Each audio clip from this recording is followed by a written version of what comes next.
तो साथियों हम लोग एज ऑफ इंडस्ट्रियलाइजेशन वाला चैप्टर कर रहे थे। 5th चैप्टर था एनसीईआरटी का और अब ये 3rd पार्ट हम इसके ऊपर बात करने जा रहे हैं। अगर आप सभी लोगों ने ऑफ कोर्स एनसीईआरटी से जुड़े ये लेक्चर सीरीज नहीं देखे हैं तो ऑफ कोर्स ज़रूर जाके वॉच आउट करिएगा।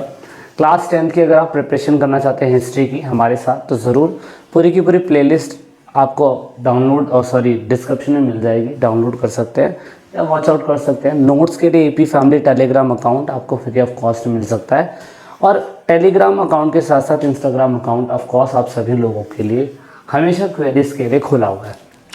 अब दोस्तों इस पार्ट में हम कहाँ से पढ़ने जा रहे हैं मैं आपको थोड़ा सा बता देता हूँ। यहाँ से जैसे कि आप ये देखने की कोशिश करेंगे, आइए अब भारत पर नज़र डालें और देखें कि एक उपनिवेशवाद का औद्योगिकरण कैसे होता है। यह भी हम कारखाने उद्योग के साथ साथ गैर मशीनरी क्षेत्रों पर भी ध्यान देंगे। हमारा अध्ययन मुख्य रूप से कपड़ा उद्योग तक ही सीमित रहेगा। आपको एक सिंपल सा फंडा बता दूं मैं आप लोगों को। अब इस पार्ट में क्या है, हम क्योंकि इंडस्ट्रियलाइजेशन वाला चैप्टर कर रहे थे, पहले हमने ब्रिटेन के सिनेरियो में समझने की कोशिश करी। हम ये देख रहे थे कि ब्रिटेन किस तरीके से काम करता है, ब्रिटेन की मंशा क्या थी, ब्रिटेन के अंदर औद्योगिकरण यानी कि इंडस्ट्रियलाइजेशन किस प्रकार हुआ। अब स्टोरी कंपेयर करी जा रही है इंडिया से रिलेटेड और इंडिया के अंदर अब किस तरीके से चीज़ें बदलेगी।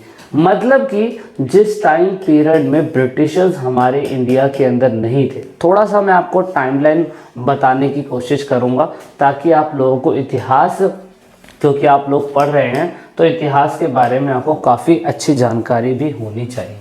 अगर हम ज़ीरो से कितना साल आगे जाए, अगर हम ज़ीरो से लगभग 1855 के टाइम पीरियड पे जाए तो हमें इतना पता था कि बिफोर दिस अंग्रेजों ने 16वीं शताब्दी के अंदर भारत में कदम रखने की शुरुआत करी होगी, बिल्कुल करी होगी। और हमें इतनी जानकारी है कि 1757 बैटल ऑफ प्लासी के बाद बंगाल को काफ़ी अच्छी तरीके से कैप्चर कर लिया गया और कैप्चर करने के बाद ब्रिटिशर्स ने धीरे धीरे उद्योग धंधे स्थापित करने लग गए भारत के अंदर।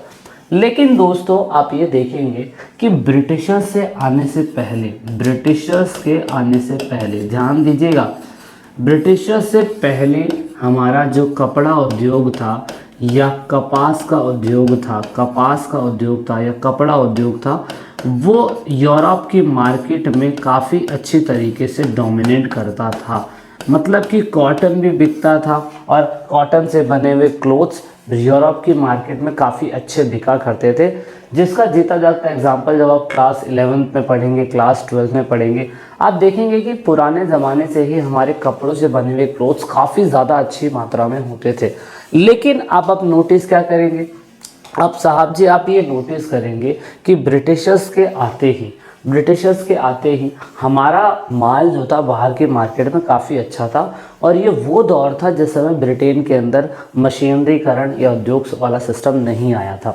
जब उद्योग वाला सिस्टम नहीं आया था तो हमारा कपास, कॉटन इतना अच्छा बाहर की मार्केट में मिलता जिसकी कोई लाजवाब वो नहीं थी सीमा कि कितना बिक रहा था वो। लेकिन अगर आप देखें तो धीरे धीरे करते अंग्रेजों ने भारत के अंदर कैप्चर करना चालू कर दिया। जब ब्रिटिशर्स भारत के अंदर आए तो ये याद रखना है अब आप लोगों ने कि आफ्टर ब्रिटिशर्स आप देखने की कोशिश करेंगे कि यहाँ पे अब व्यवस्थाओं के अंदर बदलाव आना चालू हो गया। सबसे पहले अगर हम कपास की बात करें, कॉटन की बात करें, तो क्योंकि हमारी मिट्टी थी तो ऑफ कोर्स जिस समय ब्रिटेन के अंदर धीरे धीरे औद्योगिकरण होना चालू हो गया था तो ये लोग क्या करते थे, ये लोग अर्ली टाइम पीरियड पे, मतलब मैं जब बता रहा हूँ कि जिस टाइम पीरियड पे ब्रिटेन धीरे धीरे भारत में आ गया था और छोटे मोटे कोस्टल लाइंस के इलाकों को उन्होंने कैप्चर करना चालू करा था, जैसे यहाँ बंगाल, यहाँ मुंबई और यहाँ मद्रास के प्लेसेस पे। लेकिन उस टाइम पीरियड पे इनकी फैक्ट्रीज यहाँ नहीं हुआ करती थी और जब फैक्ट्रीज यहाँ नहीं हुआ करती थी तो कुछ कॉटन वो भारत से लिया करता था और कुछ कॉटन वो उस टाइम पीरियड पे या तो क्या कहते हैं यूएसए से ले लिया करता था, इनसे लिया करता था। लेकिन दोस्तों उस समय सिर्फ कॉटन लिया जाता था और कॉटन को ये वहाँ पे कॉटन को उठा के जहाज़ों के थ्रू अपने यूके इंग्लैंड में लेके जाते थे और वहाँ पे कपड़ा बना के फिर यूरोप की मार्केट में सेल कर दिया करते थे। ये था इनका शुरुआती धंधा। लेकिन जब आप देखेंगे 1857 साहब जी, 1857 या 1860 तक आते आते इन लोगों ने पूरे भारत को कैप्चर करना चालू कर दिया, क्योंकि फिर 1857 की क्रांति हो गई थी और क्रांति के बाद फिर आप देखेंगे कि पूरा भारत इन्हीं के अंडर में आ चुका था और ब्रिटेन के लोग यही राज करने लग गए थे। इसके बाद क्या हुआ, इसके बाद ये हुआ कि कपड़ा उद्योग जो था, जो भारत के अंदर कपड़ा उद्योग था, ऑफ कोर्स उस टाइम पीरियड पे इतना ज़्यादा अच्छा नहीं था, लेकिन ठीक ठाक था। ब्रिटेन से तो पहले काफ़ी अच्छा ठीक ठाक था, लेकिन अब क्या करा गया, अब इन लोगों ने यूके से फैक्ट्री यहीं इस्टेब्लिश करनी चालू कर दी, और जब फैक्ट्री यहीं इस्टेब्लिश करनी चालू कर दी तो इन्होंने यहीं से कॉटन उठाया और यहीं से कपड़ा बनाया और यहीं से कपड़ा बना के बाहर के मार्केट में बेचना चालू कर दिया। मतलब जब जहाँ फ़ायदा हो रहा था वहाँ उन्होंने स्टेप लेने की शुरुआत करी। यानी कि सबसे पहले जो भारत का कपड़ा ब्रिटेन की मार्केट में जाता था वो 1850 के बाद इन लोगों ने उस पर टैक्स लगाना चालू कर दिया, ताकि भारत का कपड़ा यूरोप के मार्केट में ना बिके। कारण क्यों, क्योंकि कॉटन यहाँ से लेके जा रहे हैं ये लोग, और मशीनें उस समय यूके के अंदर इंडस्ट्रियल रेवोल्यूशन हो चुका था 18वीं शताब्दी में, वहाँ से वो पूरी तरीके से कॉटन से कपड़े बनाते थे और यूरोप की मार्केट में बेच दिया करते थे। लेकिन जब वो भारत के अंदर आ गए तो भारत से कॉटन जो था वो अब यूरोप नहीं जा रहा था। अब क्या हुआ, भारत में ही मशीनें आ गई थी 1850-60 के टाइम पीरियड में, और उसके बाद किस तरीके से इन लोगों ने भारतीय लोगों का शोषण करा और कॉटन से कपड़े बनाए और यूरोप क्या पूरी एशिया के मार्केट पे इन्होंने कैप्चर कर लिया। बीच में यहाँ पे दिक्कत हुई किन किन लोगों को दोस्तों, यहाँ दिक्कत हुई किसानों को, यहाँ दिक्कत हुई कपास के किसानों को, यहाँ दिक्कत हुई ज़मींदारों को, यहाँ दिक्कत हुई क्या कहते हैं आपके काश्तकारों को।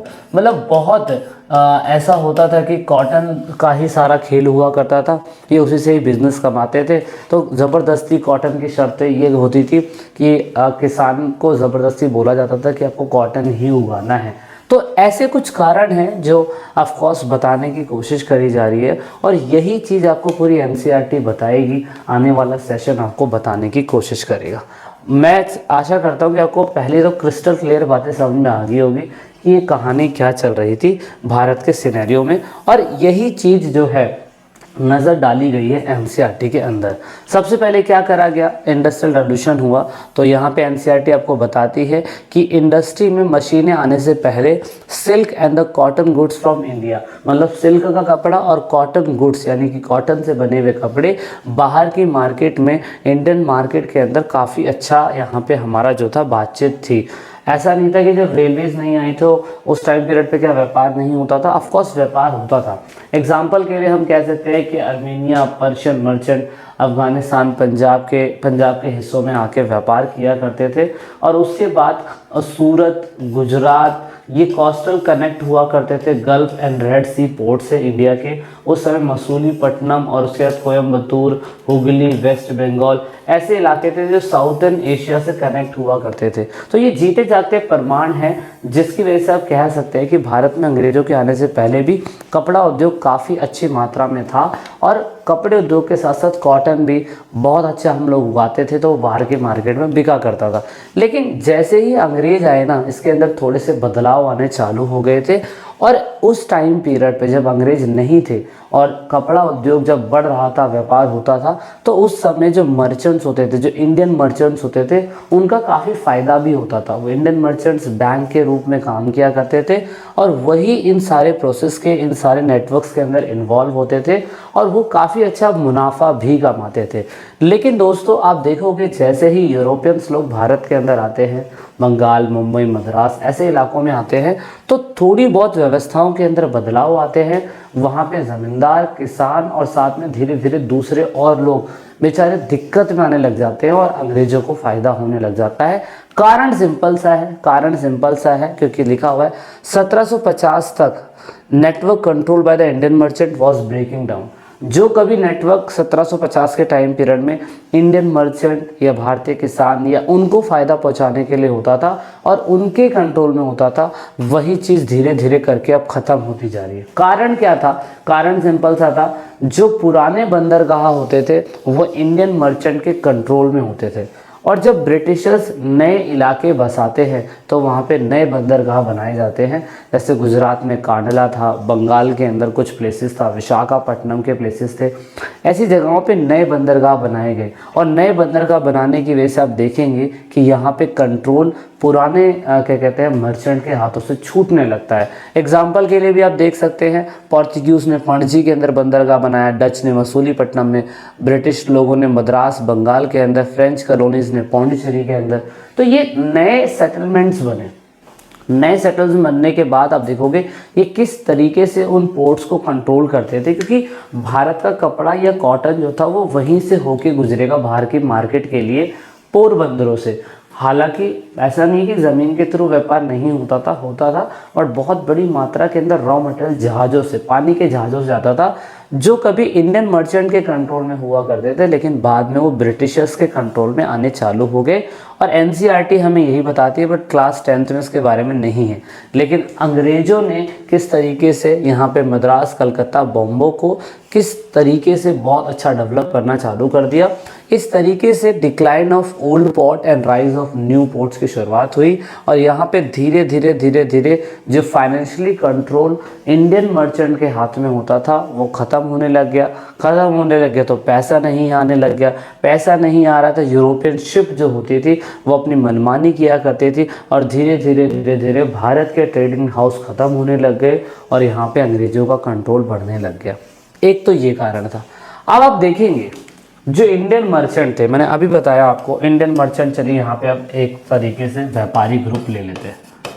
अब जो भारतीय व्यापारी ग्रुप होगा दोस्तों, वो भारतीय लोगों के लिए फ़ायदा पहुंचा सकता है, भारतीय किसानों के लिए फ़ायदा पहुंचा सकता है, भारतीय ज़मींदार के लिए फ़ायदा पहुंचा सकता है, काश्तकारों को फ़ायदा पहुंचाएगा। थोड़ा 19-20 व्यापार में पैसा नहीं दिया तो वो चल जाएगा। लेकिन जब अंग्रेज़ों ने नए बंदरगाहों को कैप्चर करना चालू कर दिया तो आप देखोगे कि गांव में रहने वाली जो विलेज सोसाइटी थी ना, जैसे किसान और आर्टिशंस और दूसरे लोग भी हो सकते हैं, किसान जो ऑफकोर्स कॉटन उगाएगा या कैश क्रॉप इंडिगो उगाएगा, तो ये कहीं ना कहीं जब इन लोगों ने पोर्ट्स को कैप्चर करना चालू कर दिया तो धीरे धीरे इन लोगों ने अपनी मोनोपोली, अंग्रेज़ों ने अपना एक अधिकार बनाने लग गए और ये कहा जाने लग गया कि अगर आपको यहाँ से कॉटन बाहर भेजना है तो कॉटन आपको अंग्रेज़ों को ही बेचना पड़ेगा।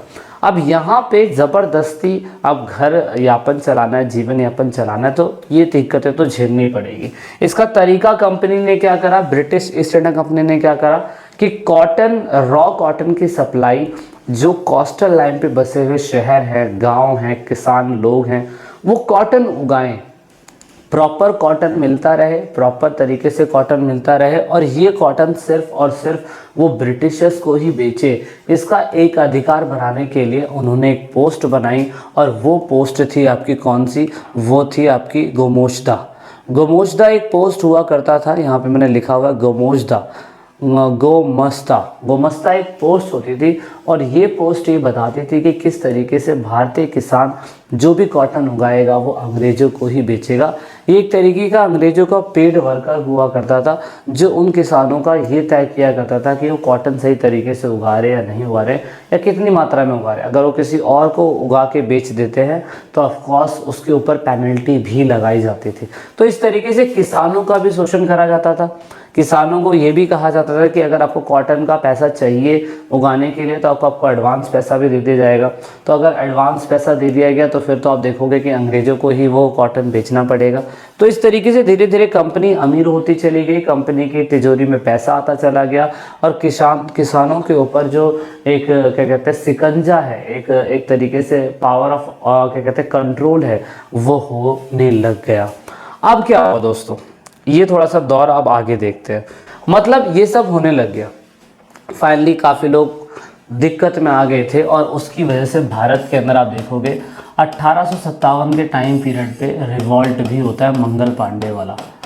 मतलब किसान, जमींदार, सैनिक सभी विद्रोह कर देते हैं, सभी के सभी लोग विद्रोह कर देते हैं। ये सारा जितना भी नाइंसाफ़ी हो रही थी किसानों के, तो सभी लोगों ने विद्रोह कर दिया। विद्रोह करने का जब रिवॉल्ट हुआ तो रिवॉल्ट होने का फाइनली ये डिसाइड हुआ कि ठीक है अब यहाँ पे हम अंग्रेज़ों को सबक सिखाएंगे। लेकिन 1857 की क्रांति हो जाती है फ्लॉप। फ्लॉप होने के बाद ब्रिटेन के लोगों ने अपनी खुद की जो फैक्ट्री जो कभी उनकी ब्रिटेन में हुआ करती थी वो फैक्ट्री वो इंडिया में इस्टेब्लिश करने लग गए। इंडिया में इस्टेब्लिश करने लगे तो आप कह सकते हैं कि यहाँ पे जिस तरीके से 1811 से लेके 12 के बीच में कॉटन के गुड्स या कॉटन जो था बहुत बड़ी मात्रा में ब्रिटेन में बिकने के लिए जाता था, वो 1850-51 तक आते आते सिर्फ 3% रह गया। कारण क्या था? क्योंकि फैक्ट्री अब जो थी वहीं लगा दी गई है, और फैक्ट्री जब वहाँ लगा दी गई है तो वहीं से कॉटन उठा के वहीं से फैक्ट्री में कपड़ा बना के वहीं एशिया की मार्केट में बेचा जाने लग गया। इससे किसानों की स्थिति और ज़्यादा ख़राब हो गई और इंग्लैंड को दोहरा फ़ायदा होने लग गया। वहाँ वे यूरोप की मार्केट को कैप्चर कर चुके थे और यहाँ वह इंडियन मार्केट को भी कैप्चर कर रहे थे। अब यहाँ पे होने ये लग गया कि इन लोगों ने खुद ही जैसे जैसे पोर्ट्स को कैप्चर करने लगे तो वहीं पे फैक्ट्रीज बनाने लग गए। गाँव के लोग अब शहरों की तरफ माइग्रेट होने लग गए और यहाँ पे वाइट टाउन ब्लैक टाउन बनने लग गया और अंग्रेज़ों को माला माल बनाने के लिए हम लोग लग गए। तो ये थोड़ा सा लॉसेस वाली बात है, लेकिन एक दौर आया था जिस टाइम पीरियड पे ब्रिटेन के लोगों को पता चला कि भारत का कॉटन बहुत ज़्यादा ज़रूरी है और ब्रिटेन के अंदर बिकना ज़रूरी है। एक टाइम आया था जिसे हम कॉटन बूम के नाम से भी जानते हैं। तो कॉटन बूम वो टाइम पीरियड था जब 1861 के टाइम पीरियड में ऑफ कोर्स जो कॉटन बाहर ब्रिटेन में नहीं बिक रहा था, वो सिर्फ इंडियन मार्केट में ही कॉटन से कपड़ा बना के वो लोग एशिया में कपड़ा बेच रहे थे ब्रिटेन के लोग। वो एक टाइम था, एनसीईआरटी में थोड़ा सा बताया हुआ है। वो ये बताया हुआ है कि भाई साहब जब ब्रिटेन में कंपनियों को कपड़ा बनाना होता था तो कॉटन तो भारत से ही जाना होता था, लेकिन भारत में उन्हें एक ऑल्टरनेट मिल चुका था कि भारत का कॉटन उठा के वो वहीं इंडियन फैक्ट्री में कपड़ा बना के बेच दिया करते थे। और अगर ब्रिटेन में उन्हें कोई कपड़ा बनाना होता था तो वो इंडिया से नहीं, वो यूएसए से कॉटन ले लिया करते थे रॉ कॉटन के रूप में।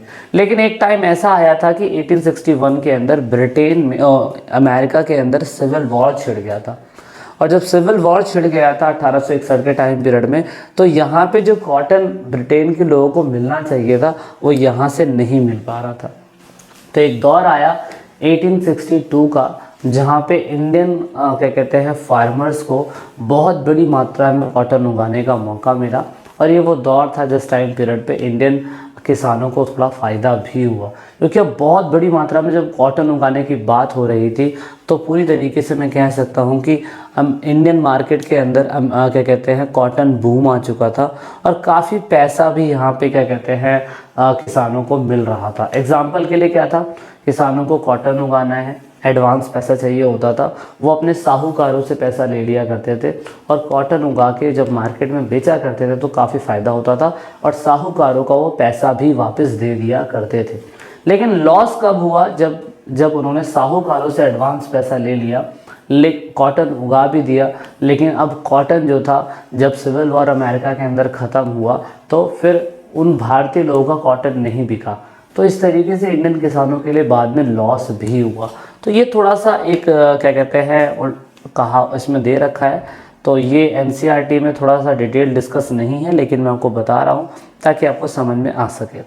अब दोस्तों यहाँ पे मेन बात है कि 19वीं शताब्दी के अंदर भारत में कारखाना का उत्पादन शुरू हुआ, मशीन मालों के साथ बाज़ार में बढ़ता चला गया, और फिर आप देखोगे कि जब मशीनों से बने हुए क्लोथ्स मार्केट में बिक रहे थे, ब्रिटेन के क्लोथ्स मार्केट में इंडियन मार्केट में बिक रहे थे, तो ब्रिटेन का बना हुआ कपड़ा खुद ही बेचारों का क्या कहते हैं मतलब इंडियन का बना हुआ कपड़ा जो लोग घरों में बनाया करते थे उनका कपड़ा नहीं बिक पा रहा था। और जब मार्केट से उनका कपड़ा नहीं बिक पा रहा तो घरों के अंदर जो बुनकर होते थे, जो बनारसी साड़ियाँ बनाते थे, सिर्फ उनके ही कपड़े बिकते थे। लेकिन जैसे मैं एग्जांपल देता हूँ कि जो लेडी हाथ से स्वेटर बना के मार्केट में बेचा करती होगी वो उसे बनाने में काफ़ी लंबे समय लगता होगा, लेकिन ब्रिटेन के लोगों ने जब इंडिया में पूरी की पूरी फैक्ट्री इस्टेब्लिश कर दी तो जो फैक्ट्री में काम करने वाले वर्कर्स होते थे वो कहाँ से आते थे, उनकी सैलरी क्या होती थी, उनका भी शोषण ये लोग किया करते थे। और जब फैक्ट्री के अंदर बहुत बड़ी मात्रा के अंदर कोई सामान बन जाता है तो उसको सस्ते दामों में बेचना बहुत आसान हो जाता है। तो इससे इंडियन मार्केट भी धीरे धीरे ख़त्म हो रही थी और एक दौर ऐसा आया था कि ब्रिटेन का ही सारा सामान, ब्रिटेन की फैक्ट्री में बना हुआ सारा सामान, वो सब कुछ इंडिया के अंदर बिकता था बहुत बड़ी मात्रा के अंदर, और इससे इंडियन व्यूअर्स जो इंडियन बुनकर होते थे उनकी लाइफ बड़ी ख़राब हो गई थी।